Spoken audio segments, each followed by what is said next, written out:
Boa noite. Hoje é um dia histórico para o Brasil. Pela primeira vez desde a Constituição de 1988, um ex-presidente da República foi condenado pela Justiça.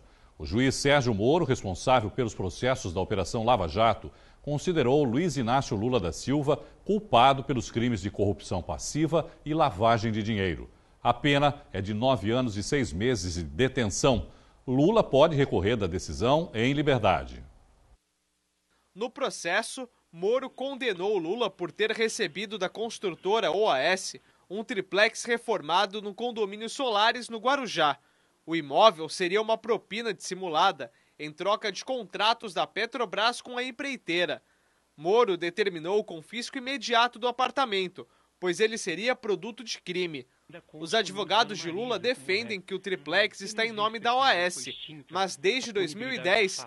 quem detém os direitos do local é um fundo gerido pela Caixa Econômica Federal. A defesa ainda pode recorrer ao Tribunal Regional Federal da 4ª Região. O político foi absolvido dos crimes de corrupção e lavagem de dinheiro envolvendo o armazenamento do acervo presidencial por falta de prova suficiente da materialidade. Nas redes sociais, políticos se manifestaram contra e a favor de Lula. A presidente do Partido dos Trabalhadores e senadora Gleisi Hoffmann diz que Lula foi condenado sem provas. Já o também senador Álvaro Dias diz que Lula é o principal responsável pelo escândalo de corrupção no país. O vereador de São Paulo, Eduardo Suplicy, postou uma foto junto com o ex-presidente e prestou solidariedade, enquanto o senador Ronaldo Caiado chamou Lula de o chefe da quadrilha. Para falar mais sobre o assunto, nós recebemos agora o cientista político e professor Iberê Cirna e o analista político Fernando Chagas. Chagas, boa noite. Iberê, boa noite. Obrigado mais uma vez por participar aqui com a gente. Iberê, começar com você. Bom, apesar de ter sido condenado, né, nesse primeiro momento, não vai ser preso, né? O que acontece daqui para frente, Iberê? Bom, na verdade, agora a defesa vai ler toda a condenação. São 300 páginas, quer dizer, uma coisa extensa. E, obviamente, vai entrar com recurso, né? Até porque, em segunda instância, vai ter que ter um novo julgamento. Vamos ver o que a segunda instância diz. Essa segunda instância é o Tribunal Regional Federal da 4ª Região, que fica em Porto Alegre. Porto Alegre. Então, que já absolveu o Vacari, que já absolveu outras pessoas. O entendimento deles lá, né, é um pouco diferente. Então, eu não sei se vão confirmar a sentença. Já reverteu decisões do Moro, já concordou, já aumentou pena, já diminuiu pena, né? Dobrou pena, já fizeram bastante coisa. O Vacari foi inocentado. Dependendo da instrução do processo, da fundamentação da sentença e as provas, o Tribunal Regional Federal 4ª Região do Rio Grande do Sul, 8ª turma, se for apenas com as delações premiadas, 2-1 eles estão absolvendo. Se tiver, além da delação premiada, tiver alguma prova que sustenta aquela fundamentação, eles estão condenando por 3-0. Vai depender muito do entendimento de que vão dar no Tribunal Regional Federal. As provas não tem provas, são apenas baseadas, a sentença é apenas baseada em delação premiada, a tendência do Lula ser absolvido. Que foi o que aconteceu com o Vacari. Com o Vacari. Se tiver... O tribunal alegou que a condenação foi baseada apenas em delações se for e não provas cabais físicas. Tem que ter um mínimo de prova. Se for apenas delação, a tendência é de absolvição. Se tiver uma prova razoável, juridicamente comprovada, né? Aí a tendência é de condenação. Uma das coisas da materialização da prova, que é o fundamental, foram os documentos, quando o Lula foi levado coercitivamente para depor, os documentos que a Polícia Federal buscou em casa, que são cópias do contrato, da minuta de contrato da compra do apartamento triplex, em nome da Marisa. Que ele alega que a mulher... tudo foi a mulher. Embora não tenha assinatura, por que aquele compromisso de compra e venda estava ali? Sem dúvida. Embora sem assinatura. E na época, né, que ele foi prestar esclarecimento, a culpa toda foi da mulher, ele nada conhecia. Essa condenação não tira os direitos políticos do ex-presidente. Não vai precisar ainda em segunda instância. Que seria esse julgamento lá em Porto Alegre. E demora, esse julgamento do segundo pode demorar 1 ano. A média, eu estava lendo, de julgamento, de tempo de julgamento da 4ª turma é de 1 ano e 3 meses. Ou seja, o Lula ainda pode ser candidato né, caso demore esse tempo todo. E pode acontecer também a seguinte situação: ele ser candidato, vencer a eleição e depois ser condenado. Aí é uma questão... O que acontece aí nesse caso? Aí pode ter duas interpretações. Se for antes da diplomação, ele ainda não é presidente. Se for depois da diplomação, ele é declarado juridicamente presidente. Aí, no meu modo de entender, ele poderia assumir... Os processos cessam nesse caso. Vamos dizer, ele foi... Depois da diplomação, não depois da eleição. Depois de ser diplomado. Depois da diplomação, ele já é considerado juridicamente presidente. Sendo considerado, embora não tenha tomado posse, ele foi declarado presidente da República para os próximos 4 anos. No meu entendimento, ele não pode ser mais... Os processos estão suspensos, ele não pode ser preso. Os processos são suspensos, mas não desaparecem? Não desaparecem. Podem ser retomados depois do mandato. Daqui a 4 ou 8 anos. Lógico que ele pode prescrever, né? Tem muitos aí que estão prescrevendo por tempo, entendeu? Que vai ficando empurrando. Quando fala, agora pode. Isso acho que é o que mais tem de país, é isso, né? Mas o que eu achei interessante nisso tudo, Iberê, é que esse processo normalmente vai levar de 12, 14, 15 meses. Se houver uma condenação, essa condenação vai ser em julho, agosto, em plena eleição. Eu acredito que vai ser, mesmo tendo todos os fundamentos jurídicos, tendo todas as provas jurídicas, vejo muita dificuldade o Tribunal Regional Federal, os 3 magistrados, os 3 desembargadores condenarem em plena eleição, quando provavelmente ele ainda vai estar liderando as pesquisas. Não estou dizendo que ele vai ganhar a eleição, porque o nível de rejeição dele é muito grande. Mas imagina, mês de agosto, a 2 meses da eleição, ele vai ser condenado? Eu acho muito difícil. As pesquisas ainda, eu acho meio complicado falar em pesquisa nessa situação, até primeiro porque a gente não sabe como vai ser o cenário e quais são os candidatos. Quem ganha a eleição hoje é o não sei. Eu não sei. Então, mas tem um outro fator aí que eu acho assim, a cúpula do PT fez uma declaração dizendo esse período todo de que era uma perseguição política contra o Partido dos Trabalhadores. Seletiva.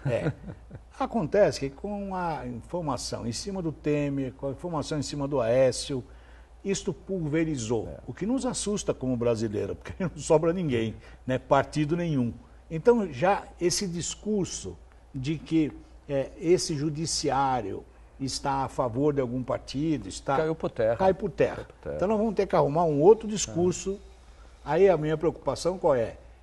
Analisando aí, eu acho, não sou da área, mas sinto uma certa fragilidade com falta de material. Eu iria nessa tendência. Em contrapartida, existe uma preocupação muito grande nesse tipo, porque ele tem mais 5 processos.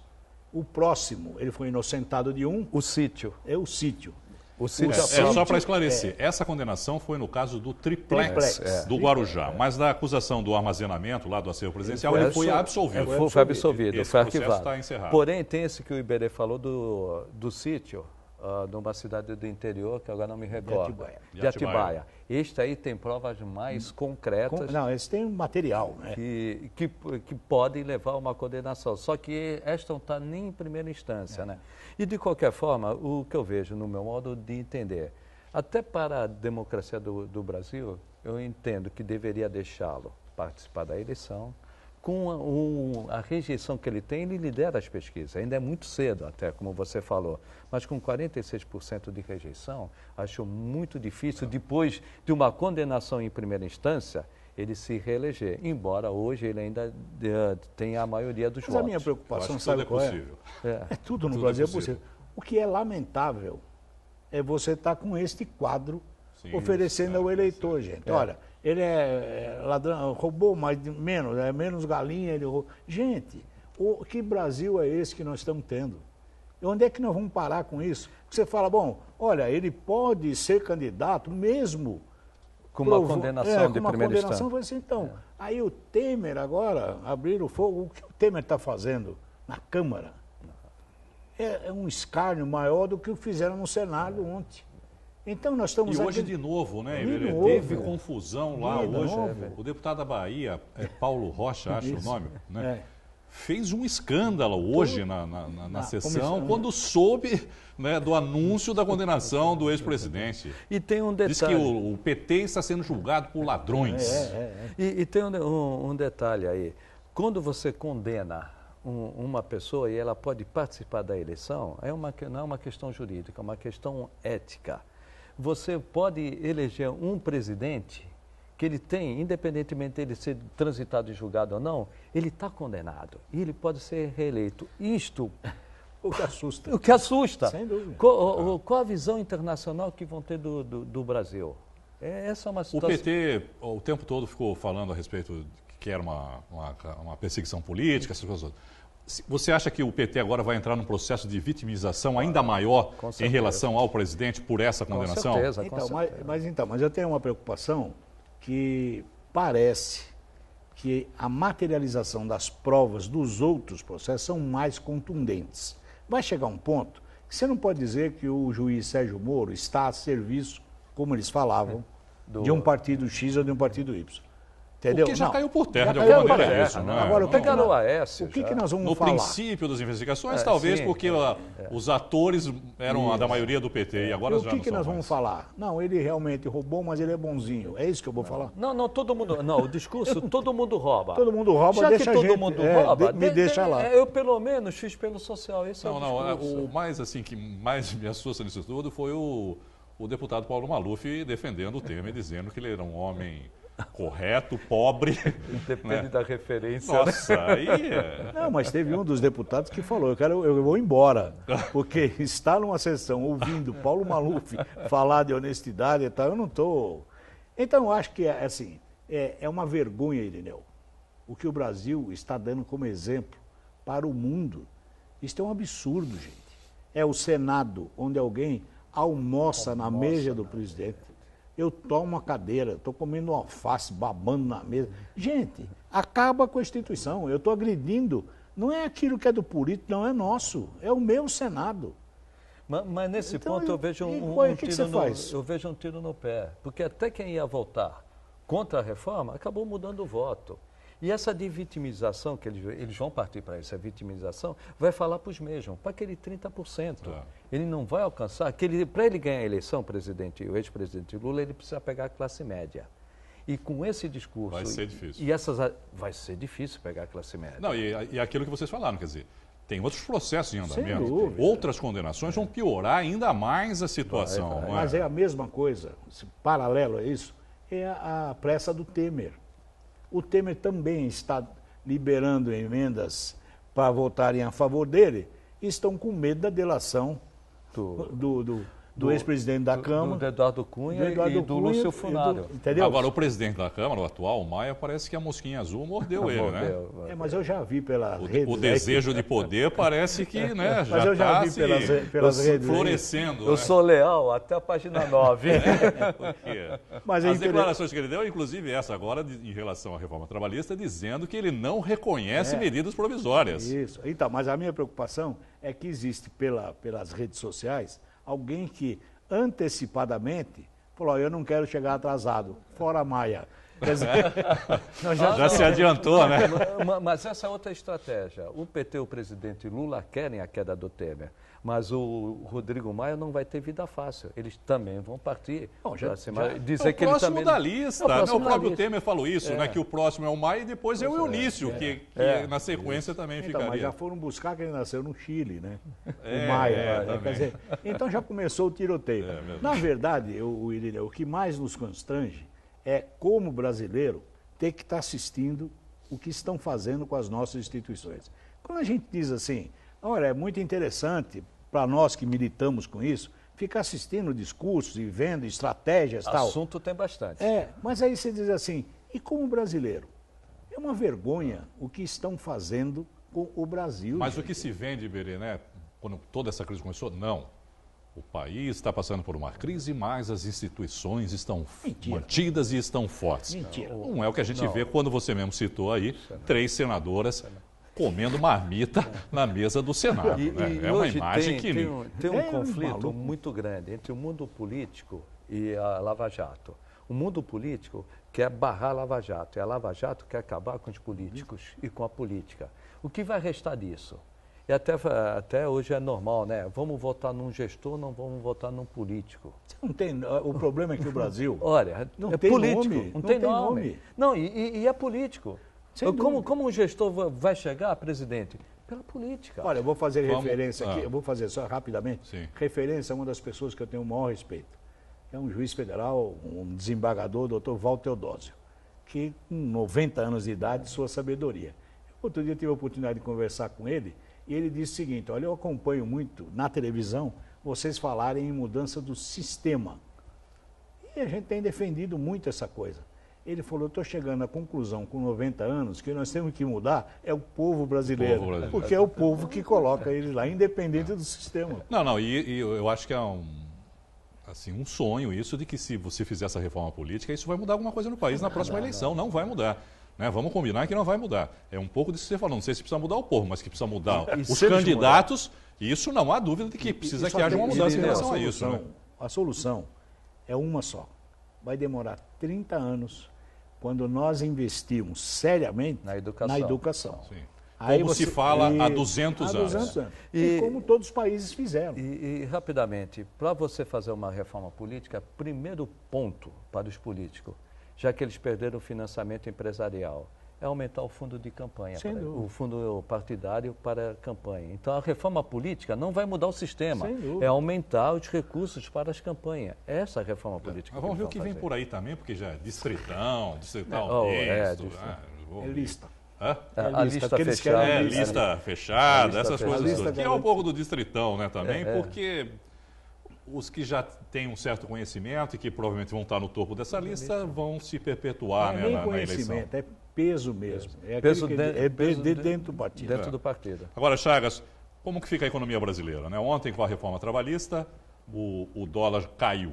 Hoje, né, com as notícias de hoje, a Bolsa subiu e o dólar caiu mais um pouquinho. Né? Como é que fica a economia brasileira com todas essas informações que... Né, a economia, de uma certa forma, já precificou tanto a queda do Temer, aliás, a economia já está esperando a queda do Temer e o Rodrigo Maia assumir. Então, isso está precificado. Podemos ter uma oscilação, para o mercado financeiro, é uma boa notícia a condenação do Lula. Então, inicialmente, a Bolsa sobe e o dólar cai, mas eles voltam logo ao normal. Então, a economia, não que ela se descolou da política, mas ela já está visualizando tudo que vai acontecer e já pôs o seu preço na frente. Então, nós não vamos ter grandes mudanças na economia. O que nós vamos continuar é com um crescimento pequeno, menos do que 0,5%. Mais uma vez, nós vamos ter um crescimento de 0,2%, 0,3%. Nós não vamos sair dessa situação que nós estamos com 14 milhões de desempregados, enquanto realmente nós não resolvemos o problema político para destravar a economia e ela voltar a andar. Mas isso aí não é a curto prazo, é a longo prazo.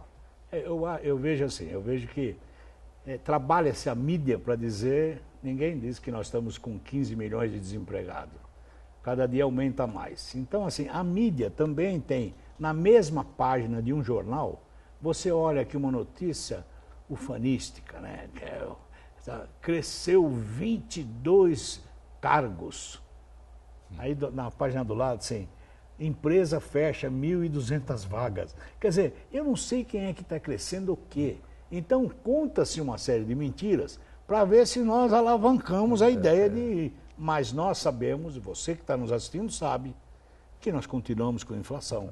Sim. Que esta marolinha... O que também é complicado, e talvez as pessoas não entendam muito, é o seguinte: tivemos agora deflação. Mas é a recessão. Péssimo deflação, na verdade. Foi também, a recessão que provocou. Significa que o país não está produzindo, que as pessoas não estão consumindo, quer dizer, é horrível. Essa é a marolinha, né? Essa é a marolinha. E fica claro que a maior economia do mundo, que é dos Estados Unidos, quebrou em 2008. Ela veio respirar em 2014, 2013. Então levou 5, 6 anos para respirar. O Brasil, que é essa potência, já quebrou lá atrás, já vem quebrado. Não fez absolutamente nada. O presidente deles lá também vai dar trabalho para eles. Vai dar trabalho. Não sei se chegar no final também. Esse aí também. Agora, no Brasil... Se nós temos um problema aqui, eles também lá não tem... Está muito fácil a vida lá. Mas lá não afeta a economia.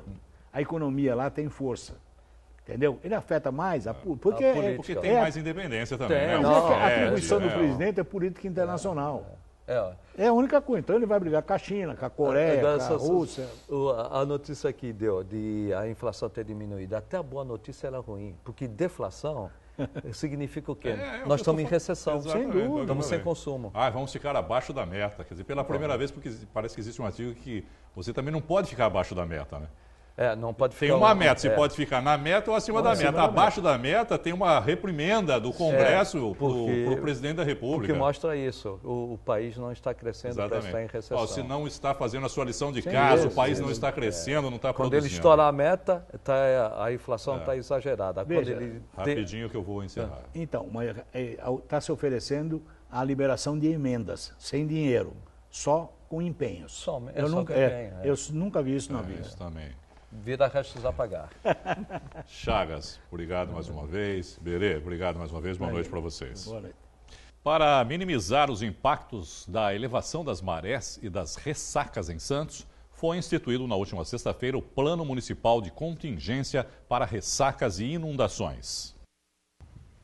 Riscos agora calculados. Estudos das condições climáticas levaram a Defesa Civil de Santos a tabular prováveis situações de perigo. Força de vento a partir de 40 km por hora, né, já passa a preocupar. Nós passamos a operar o plano, que está dividido em 3 níveis. Observação, alerta, observação, atenção e alerta. E altura de onda 2,5 m e elevação da maré a partir de 1,80 m.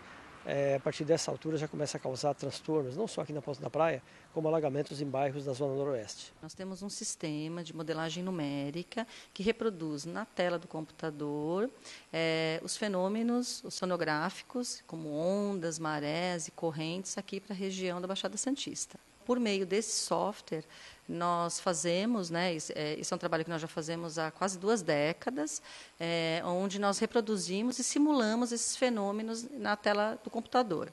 Recentemente, de 2, 3 anos para cá, a gente passou a trabalhar com esse sistema de uma forma que nós chamamos em modo operacional, ou seja, em tempo real, com simulações em tempo real, com previsões para 5 dias de antecedência. Foram instituídas medidas no pré- e pós-problema. Por exemplo, quem mora em áreas consideradas de risco será avisado individualmente da previsão. E as secretarias municipais irão trabalhar de forma integrada depois que a ressaca passar. Quando operamos o plano, emitimos comunicados e até os alertas à população, para ela também se antecipar, evitar esses locais, evitar estacionar carro em garagens de subsolo. E a população, de forma geral, ser avisada, E também os demais setores da prefeitura ficarem de sobreaviso para a resposta, ou seja, para prestar os serviços depois da ocorrência desses fenômenos, dessas ressacas, como, por exemplo, limpeza de rua, desobstrução de galerias, limpeza de canais, desassoreamento dos canais e até o início de reconstrução da infraestrutura urbana afetada. Este ano, Santos ainda não sofreu com fortes ressacas, mas só no ano passado foram 5. A força das ondas provocou a obstrução de canais, o alagamento de ruas, além da destruição de algumas estruturas aqui na Ponta da Praia, como muretas, calçadas e o deck do pescador. Nós exibimos agora a terceira matéria da série sobre o Congresso Internacional de Portos. A Santa Cecília TV foi a única emissora da Baixada Santista a cobrir o evento. Hoje você vai acompanhar como funciona uma das tecnologias que torna o Porto de Vitória o mais automatizado do país. O sistema também deve chegar a Santos.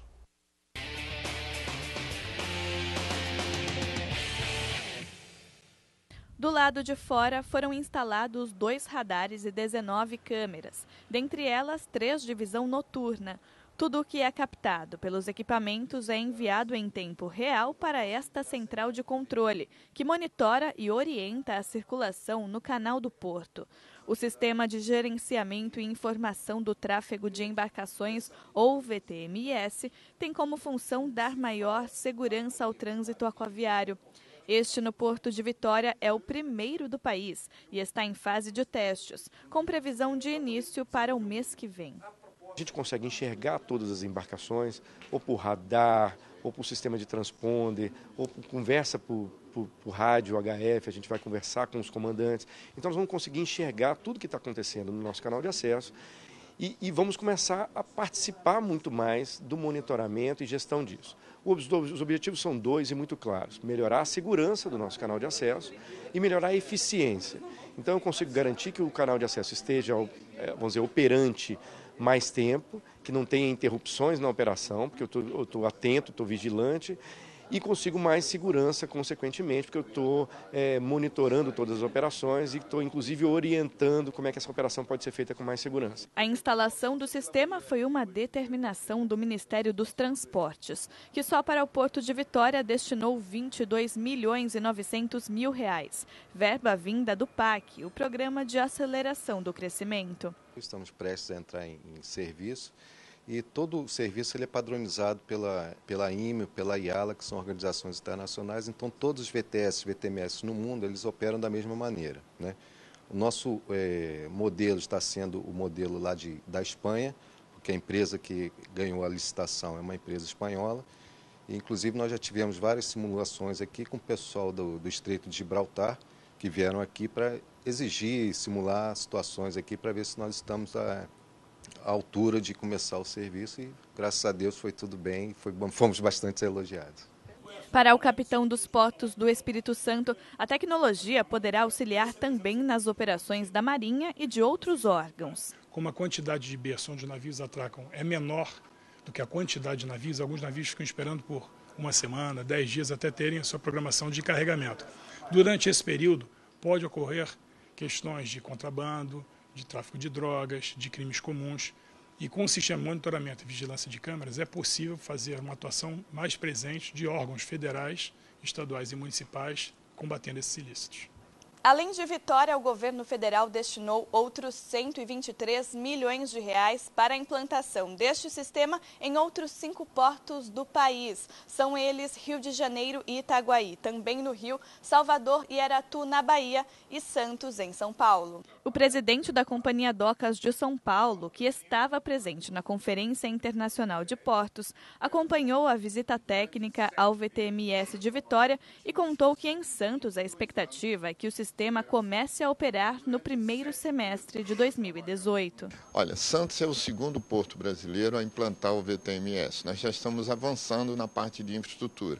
Levando em consideração o tamanho do Porto de Santos, que nós vamos ter 3 radares de última geração, nós temos as antenas, temos pontos estratégicos para implantar isso.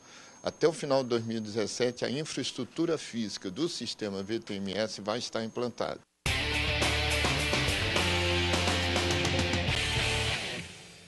Futebol. O Santos enfrenta nesse momento o Atlético Mineiro no estádio Independência pelo Brasileirão. A partida está no primeiro tempo e segue empatada em 0-0.